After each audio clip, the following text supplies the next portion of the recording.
everyone, welcome back to my channel, Sharon Cullen Art. Today I'm going to be doing a full gouache painting. Oh, let me turn this music down.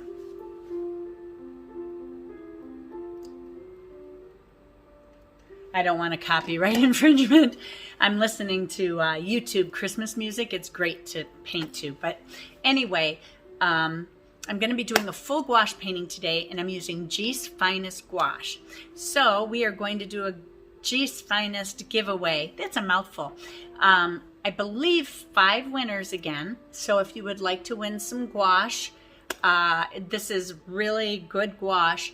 Out of the inexpensive gouache, I would say this is my favorite. It is leaps and bounds ahead of Arteza. Don't go for that 60 tube thing. You get these little bitty tubes.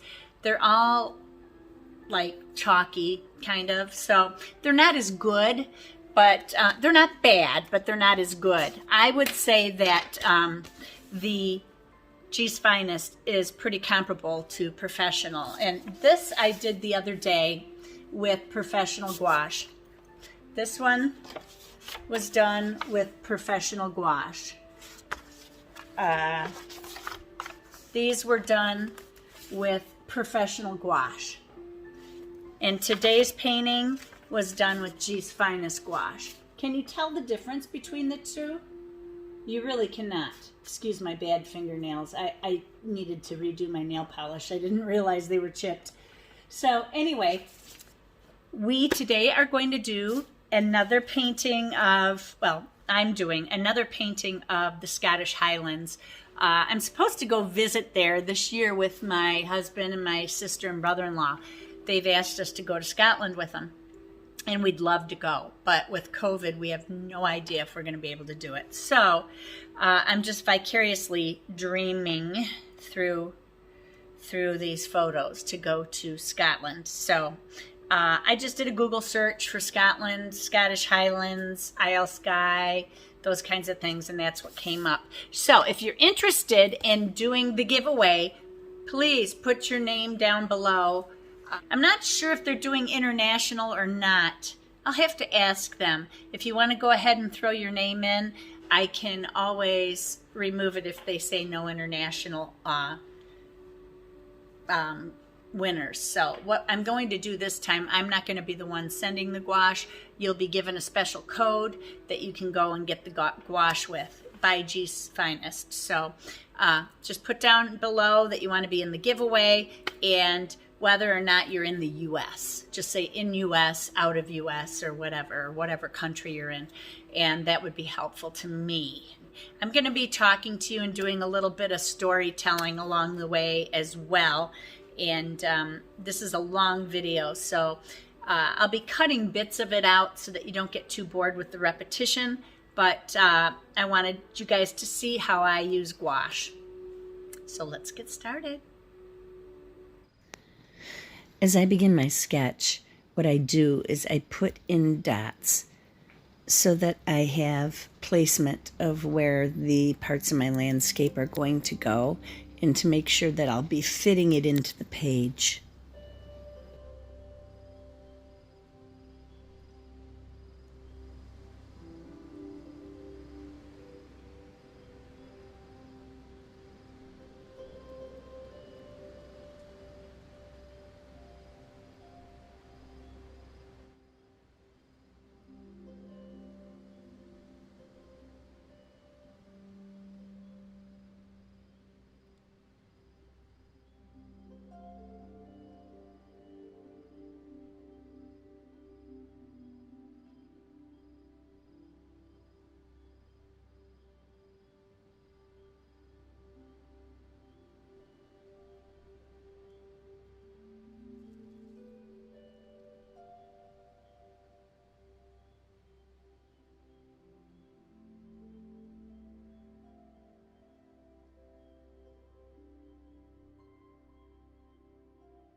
Today I am painting in a Leuchtturm 1917 sketchbook.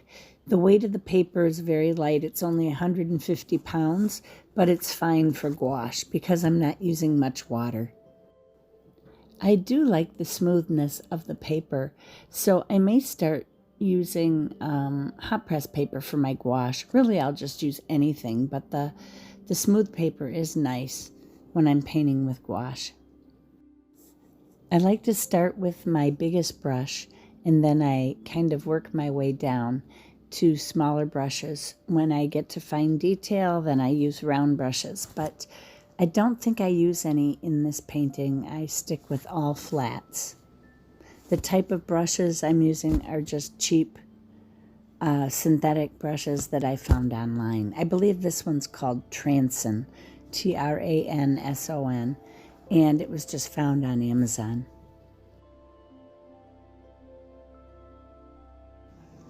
So I'm sorry I haven't gotten more videos out, but as most of you know, Pat had his second knee replacement surgery on Monday. It is now Saturday, so he's about 5 days out of surgery. He's doing great, not using a walker, not even using a cane. He's just walking on his own. And he's doing wonderful. He amazes me at his strength. He is just so strong. I do not have a pain tolerance like him at all. But yeah, so he's doing good. Now here I'm going to start in on the mountains. It's going to come in a little bit dark, so I'm going to have to go over it a couple of times to lighten it up. The thing with gouache that we need to remember is that when you lay down a light color, it's going to become darker. Darker colors tend to become lighter. This one was kind of in the middle, so I needed to add more white to it. When I do rinse with water, you'll see that I squeeze the excess water out of my brush before going into the paint.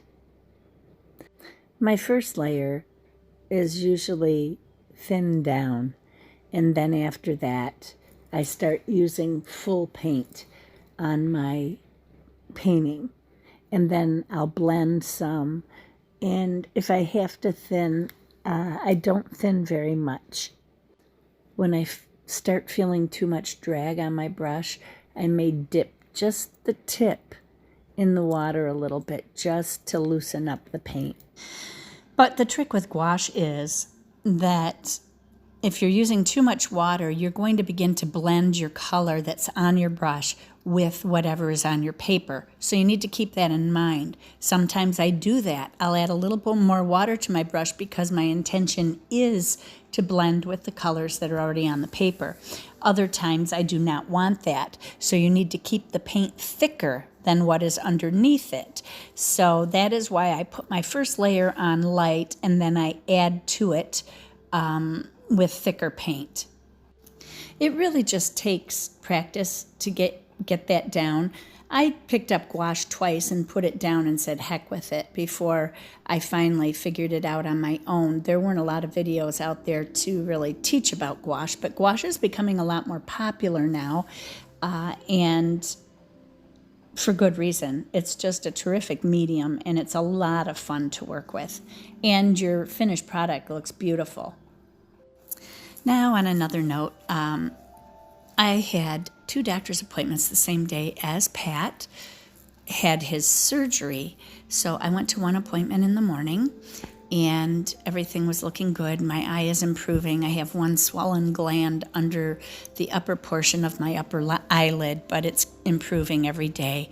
And then in the afternoon, I had a virtual visit with my rheumatologist, who saw that I had this chronic Pseudomonas infection in my lungs and quickly yelled at me about it and told me that I should be off of my Enbrel, that I was lucky that I didn't end up in an ICU on a ventilator, that was so dangerous and blah, blah, blah. I told him I went off of my Enbrel while I was on antibiotics, and then I went back on after I was finished, and he said, that's a chronic infection. You're going to have that forever. You can never be on a biologic again. And I thought, what? Well, now what am I going to do? That helps my inflammation, which in turn decreases my pain level. So being off of Enbrel means that my pain level is going to skyrocket. And now I'm going to a new pain clinic. And how am I going to explain that to them? Everything started rushing through my mind. So he decides he's going to put me on another drug that he said it won't work as well as your Enbrel did, but hopefully it'll help some. And if this drug doesn't work, then we'll add sulfasalazine onto it, and hopefully that will help as well. So he's putting me on Plaquenil. Or he put me on Plaquenil, which is that hydroxychloroquine that you probably heard about during the pandemic that the president was saying people should take and yada yada. And then they were worried about a shortage because people wanted to start taking it. And people with autoimmune diseases needed their medication and couldn't get it and all of that. Well, I'm taking it, but I have to say that I'm very nervous about it because right now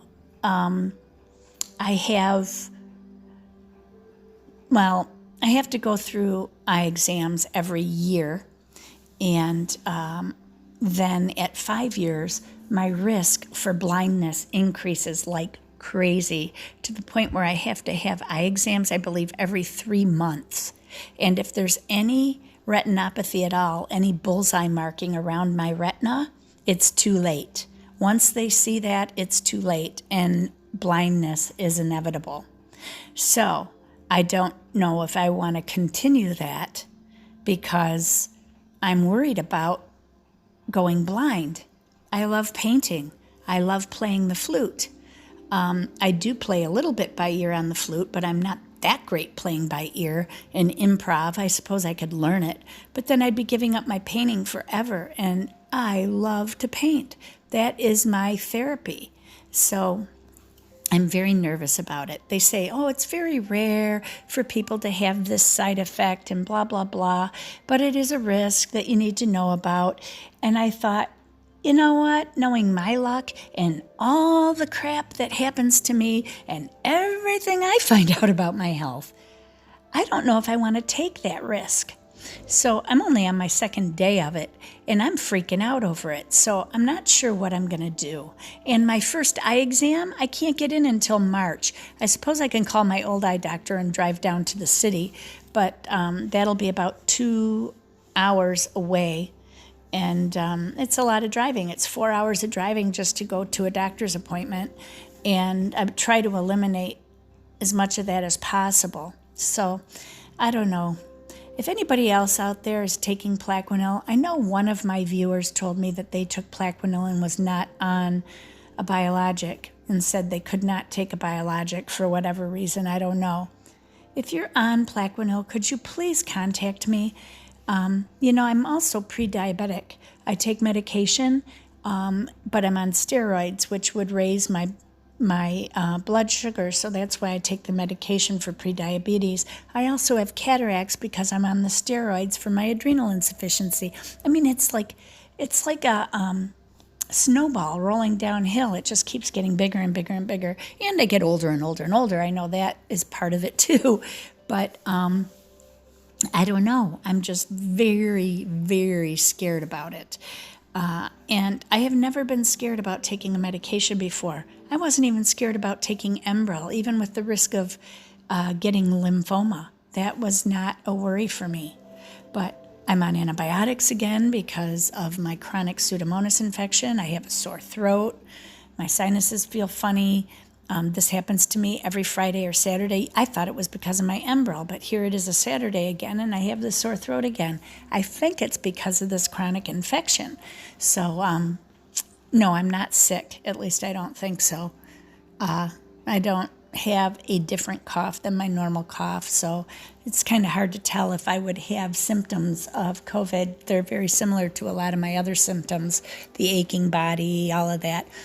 But I will say my doctor also said to me, he said, with your alpha-1 antitrypsin deficiency in your lungs and this chronic Pseudomonas infection, you cannot be on biologics, and you run a high risk with this COVID, because if you get COVID, Sharon, you are not going to make it. You know that, don't you?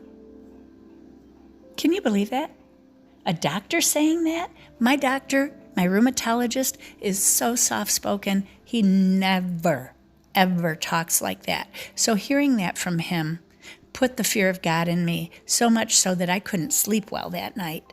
It was freaking me out. It really freaked me out. And I live in a rural area, and if you've heard on the news that rural areas are getting slammed, we really are. Our rate right now of COVID in my county is working up to 4%. 4% of people in the county getting it. I have friends who have it right now who are quarantined to home, their whole family. It's really been kind of scary. The national average for COVID is 1% to 2%, and we're at 4%. Our positivity rate percentage was as high as 24% of tests were coming back positive. That is outrageously high. Most people are like 10, maybe 12%. We got down as low as 18% the other day, but now yesterday we had a record number of cases again. And for us, record numbers are not thousands because I'm in a rural area. My county only has a total of 30,000 people in it. In the entire county, in the entire upper thumb of Michigan, the tippity tip is where I live, and that part only has 30,000 people in it. And I think that's an overestimate because I think a lot of people use this as their home address, but then in the winter, they lock up their homes and they go to Florida. So, I don't know. But anyhow, it's pretty scary that anytime I go anywhere, I'm freaked out by it. So, yeah, I don't know how you guys feel. Being in the city, I know your risks are very high, but here in a rural area, you get a lot of idiots who decide that wearing a mask is not necessary. I know you get that in the city too. It's getting better around here, but for the longest time, people would just walk into buildings without a mask on, and nobody stops them. In fact, our local Walmart closed this week for 3 days because they had such a high infection rate there.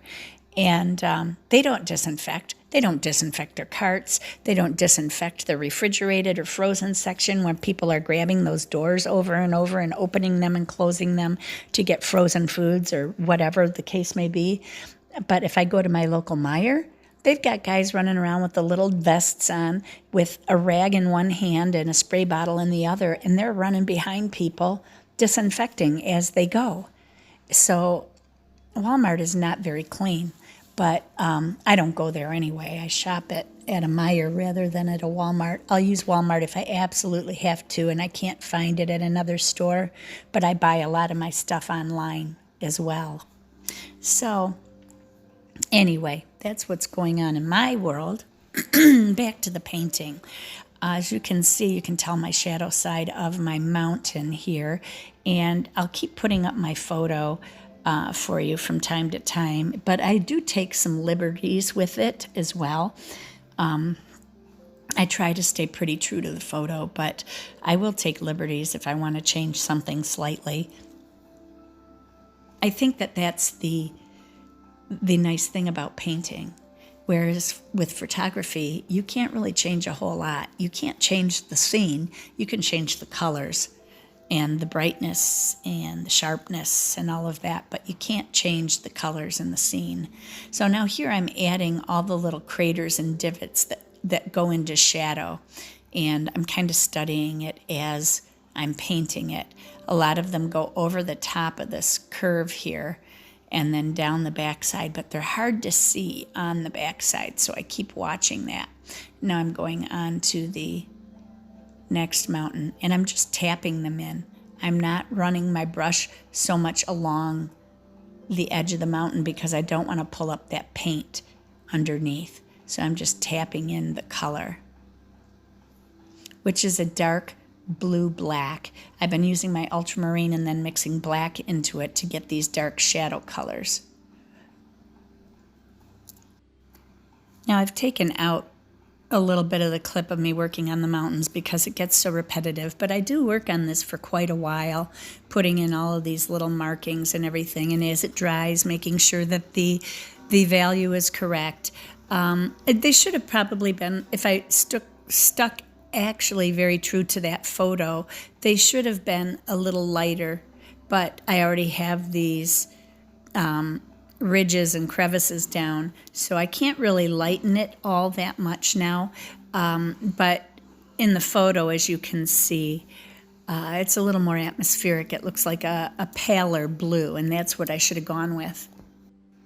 Gouache is trial and error, and if I go back and forth between watercolor and gouache, it takes me a little bit to get back into the mode where I know how the color is going to work for me. Some of that response is in my head, but the mixing, I still have to get that back under control, and it takes a little while painting with gouache. That's why when you guys say, Sharon, could you paint another watercolor scene instead of gouache, it's really hard for me to flip-flop back and forth.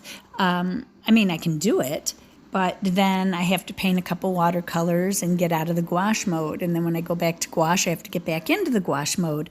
So I like to stick with it a little while. And actually, I really, truly enjoy gouache a lot. I love watercolor too, but to just do 1 or 2 watercolor paintings and then go right back to gouache paintings and then go right back to watercolor can be difficult. So it's the same too, like when you're a beginner learning a medium. If you've learned on acrylic or oils and you want to switch to watercolor, but you still like the medium that you're working in, you should stick with that medium until you've really got it down and then switch, because watercolor to oils or acrylic are night and day. I mean, they're hugely different. And oil to acrylic is very different. And watercolor to gouache is very different. So you need to it's like being the master of none, you know? You've got to work with them a while to really get used to them. So I want to stick with gouache for a little bit, and I'll go back to watercolor. And I moved my camera lens, so I hope to God that the entire video isn't like this and you're going to miss the bottom left corner of everything that I'm doing, because that would really be a bummer, and I'd probably have to scratch this entire video and start all over again on another painting. Ugh. I hope that's not what I did.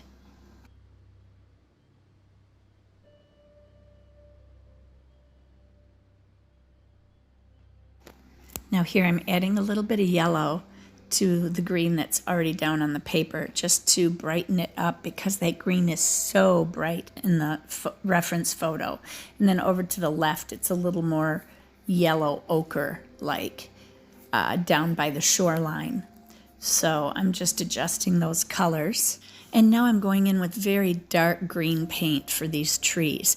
They don't stay this color. This is my underpainting, and I'm just going ahead and putting the green all over, and then I'm going to come back in and start to lighten up the upper branches and leave that darker green as a shadow color underneath.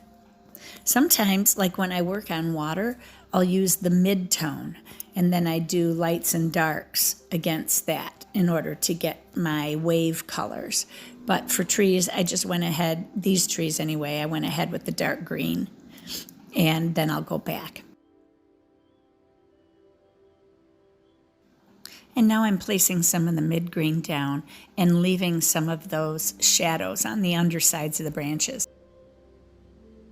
On the bottom portion here, I'm going in with yellow ochre and just putting my underpainting all the way across the bottom. That goes all the way to the left corner edge. It doesn't look any different than what I'll be doing on the right-hand side. So I think I can leave it. I was more concerned about the water, and I think we should be okay now. But I'm adding in a little bit of yellow and a little bit of white to try to lighten this in areas. And then I'm going to go in with a little bit of burnt sienna. As you can see on the grasses, there are a lot of different colors. There's even some areas of light shades of green. Now in starting the water, I'm going in at first with a dark color, and then I will be using the color that's on my brush and what's on the paper, just picking up white. And I will go ahead and blend that out so that the reflections of the sky over on the right-hand side are covered. I do get a little bit off here. I put that white right there in the wrong spot, but I'm going to be correcting that in just a little bit once I realize what I did. And I'll continue across the paper, but it takes me a bit to get the water right, because by the end of the painting, I realized I had the trees off by just a little bit, and it was throwing me on the water, and it took me a while to realize that. So I just had to wing it and did my own thing. So I don't know about the weather where you guys are, but it has been unseasonably warm here. We've been in the 40s, which is pretty warm for us this time of year, and it has rained for 20 hours straight, nonstop. If it had been snow, we would have been in a blizzard. The winds are high, the waves are crashing, and it is just crazy. But tonight, I think it's supposed to drop back into the 20s, which is more normal for us. And I keep hoping for a white Christmas. Then after Christmas, we can go back to the warm weather, and I'd be fine with that. But no, actually, I don't mind a little bit of winter. I just don't want winter for 6 months, which is what I get stuck with where I live. But I guess it's the price you pay to have all 4 seasons. It's just they're a little bit out of whack as far as timing goes, but that's okay. I appreciate spring and fall and even summer that much more. I say even summer because I have difficulty tolerating the hot weather. I don't know about other people, but for me with an autoimmune disease, it really takes its toll on my fatigue level. So whenever I want to enjoy something, it seems like I never feel good enough to enjoy it in the summer. People say, what, you actually feel better in the winter? And I actually do feel better in the colder months because the fatigue isn't so draining. The heat drains a normal person on a good day, right? So just imagine if you have muscle and emotional fatigue from autoimmune disease, it just wipes you out. And then everybody wants to get together on those summer nights and have fun. Well, we used to anyway, until our whole world fell apart. But yeah, I remember that. Anyway, yeah, so the winter months, I actually have a little more energy to do things. Not a lot more, but a little bit more, which is really helpful. So now I'm going back in and I'm fixing this white area, or lighter area, I should say. It's not white, it's a lighter blue. And I've finally figured out where I needed to put those lines in order to get the reflections in where they need to be.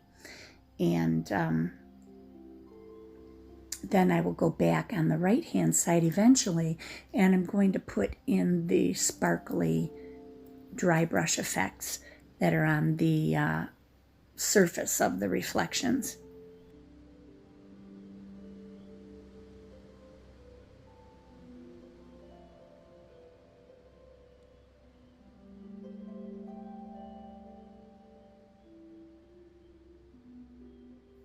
Now there's these little bushes that are here and there in the foreground, and I'm just painting those in right now with a mid-level green, and then I'll go back and I will highlight them a little bit. And there's a couple other ones here, and I'm also going to be putting the grasses in. Looking back now, I think I probably would have put my grass in first, and I'm kind of contemplating it at one point, thinking, oh, maybe I should just stop here and put the grass in because it's going to be harder to do around it. But it wasn't that big a deal. It's just, it felt a little out of order to me. Now I'm going to go and grab my tree and bush brush from Rosemary and Company, and was going to do some dry brush effects on the grass. And then I decided, you know what, I can just use a flat brush. Everybody has a flat brush. Not everybody has this brush. I just wanted to show you that I could get the same effects doing this with this brush that I can do with the flat brush. And my brush was actually completely dry when I started using it. So I was not getting exactly the effect that I needed. And you'll see I'm switching back now, I think. I'm grabbing a different, the one brush that I was using before I think was an angle brush. So now I'm grabbing a flat brush, and it is also pretty dry. And I'm going to go in and do some dry brushing with that. And I decide, yeah, that works pretty good. So I'm going to drop this other brush and just go with this one instead. The key to dry brushing with gouache is to really make sure that your brush isn't very wet at all, because if you have any water in your brush, your paint is going to just spread on thick. It may not dry real thick looking, but it'll spread on that way, and that's not the effect you're going for when you're doing grasses like this. This is why I put the yellow ochre on first, and then I'm going to go back in with a little bit of yellow ochre over some of these colors, and it'll all even out in the end. But it's a little bit of back and forth that you play with gouache. That's just the nature of the beast. You put in one color, and the nice thing is if it isn't perfect, you can always layer over it, which is really nice. Somebody had mentioned to me recently in a comment that I could just gesso over my gouache painting if it doesn't work out, when we were talking about those panels.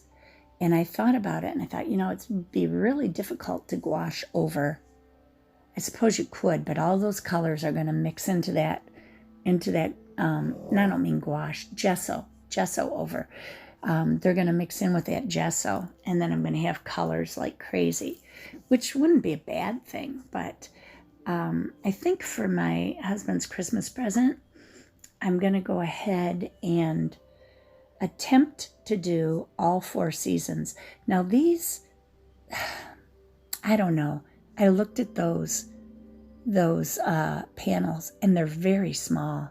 I should have got 16 by 20s because that's what his original painting was 16 by 20s. And I'm afraid these are going to look very underwhelming. They need to be a lot bigger. And I'm getting really close to Christmas now.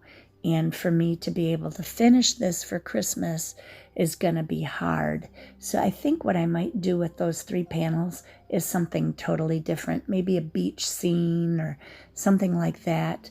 And then I'll go back and do his birch triptych in larger panels.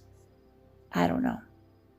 I don't have to do a triptych for Christmas, but I was going to do the birch trees that he loved so much from that awful painting I had done when I first started out acrylic painting. It was so bad, you guys. Oh, I should show you a picture of it. I don't even know if I have a picture of it, but one of these days when I find it, I'll show it to you guys. But yeah, I'm thinking those panels might be too small. I looked at them again the other day, and I thought, yikes, these are little panels. They're really small panels. So I don't know what I'm going to do. I wish I would have ordered the larger ones, but as I'm editing this, it is already December 13th, and it's a weekend, and that would mean I probably wouldn't get them until probably December, like as late as the 20th or something. I don't know. Oh, shoot. Or the 18th. That doesn't give me many days, and that's a lot of pressure. When I put pressure on myself like that, that's when my paintings turn to crap. So I don't know what I should do. Maybe leave me a comment down below if you have any ideas for me. He loves the outdoors. He loves hunting. He loves fishing. He loves the beach. He just loves being outdoors. So I don't know what to do, but I wanted to paint him something for our basement because that's kind of going to be his man cave. He loves it down there. I'd say I'd sleep on it, well, which I'm going to do, but because I'm not going to paint now, but I do need to come up with an idea really quickly, which means if I want any input from you guys, I better get this video up to you today so that you can help me out. I don't know what to do. He said, let's not buy presents for each other this year. We'll just do some stuff for the house, like our hot tub will be our gift for each other this year. And I said, okay. And I said, but you got to have something to open, something little. No, I don't need anything. Then the other day I hear him say, I've got a really good idea for what I'm going to do for you for Christmas. And I said, well, I thought we weren't doing anything. And he said, but you said you wanted me to open something. And I thought, oh, here we go. So now, if I don't have paintings for him, the only thing I'm going to have for him to open is like a t-shirt, because normally I go overboard with gifts, but we're at that age, we don't need anything. We really don't need anything. So I don't know what I'd do if I don't have paintings for him. And I don't have an art store nearby like I used to, that I could just run to the store and go buy some birch panels real quick, or run to Michael's or whatever and buy them. I've got canvases, but you know what? I haven't painted gouache on a canvas. I've done watercolor on canvas, so maybe I could do gouache on canvas. But the canvases that I did my watercolor on were just 12 by 12. That's not going to work either. So I'm back to square one. Give me ideas, you guys. So as I've babbled along, you can see I've got all the grasses in now, and now I'm going back in with more highlighting on these little bushes or trees that are growing up in the grasses here. And I'm sorry that I'm a little bit off frame in that corner, but you're really not missing much. There's only about 2 inches that's cut off on that corner. Now I'm going to go in and start highlighting and adding more depth to these background trees that I told you I was going to do. And you'll start to see them take shape here. One thing that I tend to do when I'm painting is I'll look at a photo and I think I have to keep all of those colors exact. Or when I'm out in the field doing a plein air painting, I have to keep all those colors exact. And when you're first learning, that's a good thing to do so that you can learn value, you can learn chroma, and get to know your colors and how to mix them to match what you're seeing. But as you get more experienced, you start to take liberties with it. And like I took liberties with this foreground grass. I was using the same colors, but they're much more vibrant and dramatic than the ones that were actually in the photo. And I don't have to do the colors exactly that way. I could have done a fall scene. I could have made it a winter scene. Or if I'm doing a winter scene and I want to make it more summery, I can do that. So you have that ability to do that when you're painting, and I need to keep that in mind. Like right now, I was making this olive green color in order to bring in the color that I was seeing in the trees in the photo. But that's not to say that this photo was actually correct. The person who took the photo, it could have been picking up colors incorrectly. Who knows? So do whatever the heck makes you feel good in the moment. The colors don't have to be exact. The values are what count. That's what matters, the value, the darkness or lightness of a color. I could have done this in a monochrome painting, like a monochromatic painting, like all black or all blue or all brown or whatever. And as long as my values are correct, then the painting will turn out correct. So don't get caught up in color like I tend to do sometimes. Now there's some trees in the mountains here, and I'm going to be adding those in. They're quite distant, so I'm going in with a little bit thinner paint so that they just kind of blend into that mountainside. But I am giving them a little more drama than what is actually seen in the photo. In the photo, you can hardly see them unless you blow it up. And one of the nice things about using a flat brush like this is that I can just kind of plunk it down there, hitting it straight on its tip and it makes the perfect trees in a small area like that, and you've quickly got a forest. I like using flat brushes in gouache. I don't really care for it so much in watercolor. It's kind of funny, you look at other artists. Most artists, when it comes to watercolor, they use round brushes. Every now and then you'll find somebody who prefers a flat, but it's a rarity. But then in gouache, you see more people using flat brushes and filberts and that kind of thing than you do round brushes until you get into detail. And then that's when I like to pull my round brushes out. It seems like it's a lot easier to work that way. And when I use oils, it's the same thing. I like filberts and flats. And then I will only use rounds when I'm getting into the fine details at the end of a painting. And it's really strange how that works. But there's a reason people work with it that way. It's because it works.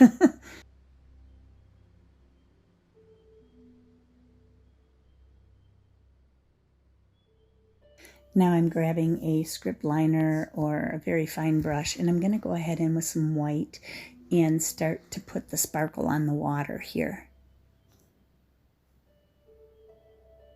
And I'm going to also grab my flat brush, and I'll end up dry brushing on a lot of that sparkle because I feel like these dots are just going in a little bit too big for the scale of the painting, and I want to keep them more fine.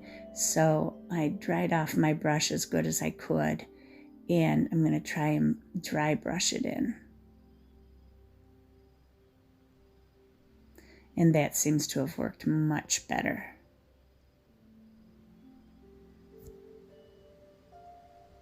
Instant success. Dry brushing is just an awesome thing. Now, if you struggle with dry brushing, a key to a big part of it, aside from not having excess water in your brush, you really got to squeeze all that water out of it. Dab it on a towel and squeeze it out. The other thing is a light hand. You don't want to put too much pressure down on the paper because if you do that, you're going to start to spread paint. You want to just kind of barely drag it over the surface. Now on cold press paper, you can get, and on rough paper especially, rough paper is great for dry brushing, especially if you're just starting out. Landscapes in watercolor look terrific on rough watercolor paper because it adds so much texture to your landscape. And when you want to dry brush, you get that effect so easily because there's so many undulations in the tooth of the paper.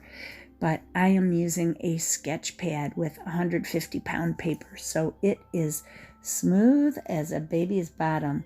So getting that dry brush effect has all got to be done by the light-handedness when you're laying the paint down. Do you guys ever have problems with your sleeves? I love this shirt.